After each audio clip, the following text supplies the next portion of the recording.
Bismillahirrahmanirrahim. Assalamualaikum warahmatullahi wabarakatuh. Kami dari kelompok 2 yang beranggotakan Fajar Sidik Sulistyo, Muhammad Iqbal Assegaf, dan saya sendiri Rayhan Fala Rizky. Sini kami akan mempresentasikan materi yang berjudul Sastra dan Nilai Humanistik. Baiklah, untuk mempersingkat waktu, kita langsung masuk ke materinya.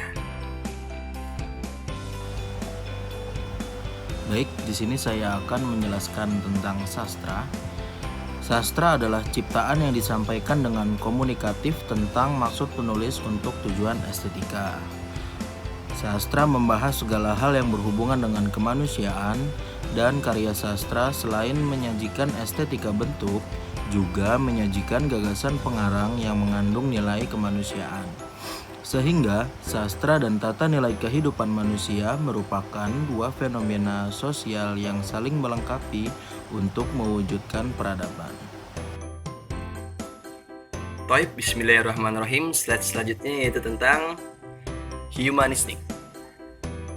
Humanistik berasal dari kata homo yang berarti manusia dan memiliki arti manusiawi atau sesuai dengan kodrat manusia.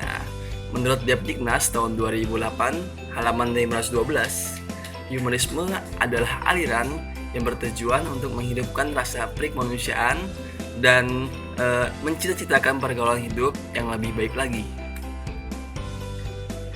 Pendekatan humanistik menggarisbawahi bahwa membaca sastra memberikan prioritas utama dalam memberikan upaya dalam memberikan warna yang indah dalam kehidupan. Adapun dimensi humanistik, yang pertama, ada dimensi humanisme sebagai makhluk individu yang bermakna bahwa manusia mempunyai hubungan dengan diri sendiri, yaitu ada dorongan untuk mengabdi kepada diri mereka sendiri. Kemudian yang kedua, ada dimensi humanisme sebagai makhluk sosial, yang berarti manusia sebagai makhluk sosial tidak bisa hidup tanpa bantuan orang lain. Yang ketiga, dimensi humanisme sebagai makhluk susila. Dimensi manusia sebagai makhluk sosial adalah dengan mengukur sejauh mana kejauhan manusia untuk dapat membedakan antara yang baik dan yang buruk. Kemudian selanjutnya, dimensi humanisme manusia sebagai makhluk yang beragama. Dimensi manusia sebagai makhluk yang beragama maksudnya adalah manusia mengakui adanya Tuhan dan kesadaran manusia itu sendiri. Jadi manusia mengakui adanya Tuhan. Selanjutnya, kita masuk ke nilai-nilai humanisme. Nilai humanistik adalah suatu penghargaan atau suatu yang berharga tentang suatu aliran yang bertujuan menghidupkan rasa perikemanusiaan demi kehidupan yang lebih baik. Itu menurut Hardiman tahun 2012, halaman 7 sampai 36. Nilai humanisme sendiri ada 6. Yang pertama, menghargai pendapat orang lain atau kebebasan mengeluarkan pendapat. Adanya kebebasan mengeluarkan pendapat berarti orang telah mampu menghormati hak yang dimiliki oleh setiap orang. Selain itu, adanya kebebasan berpendapat menandakan bahwa semua orang telah diperlakukan secara sama dan dianggap memiliki derajat yang sama. Poin kedua yaitu tentang kerjasama. Kerjasama adalah sebuah perbuatan yang diperlukan untuk mengatasi persoalan yang muncul pada masyarakat. Kerjasama dalam hal ini yaitu bekerjasama dalam hal kebaikan. Itu menurut Tani Rejab tahun 2009, halaman 62. Melalui kerjasama, pekerjaan yang berat akan terasa lebih ringan, dan beban pekerjaan dapat dipikul secara bersama-sama. Kemudian poin ketiga, rela berkorban. Rela berkorban adalah merelakan waktu, tenaga, dan pikiran dalam bentuk apapun demi kebaikan. Itu menurut Sunarso tahun 2009, halaman 12. Rela berarti bersedia dengan ikhlas, tidak mengharapkan suatu imbalan atau dengan kemauan sendiri. Berkorban berarti memiliki sesuatu yang mengorbankan sesuatu yang dimiliki, sekalipun menimbulkan penderitaan bagi mereka sendiri.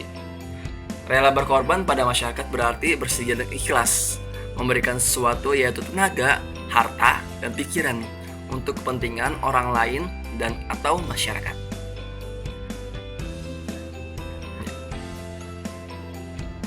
Assalamualaikum warahmatullahi wabarakatuh. Perkenalkan, nama saya Fajar Sidik Sulistyo, Pendidikan Bahasa Arab, Universitas Negeri Jakarta. Baiklah, di sini saya akan melanjutkan slide sebelumnya, di mana ada nilai-nilai humanisme yang terdiri dari peduli terhadap orang lain, tolong-menolong, dan solidaritas.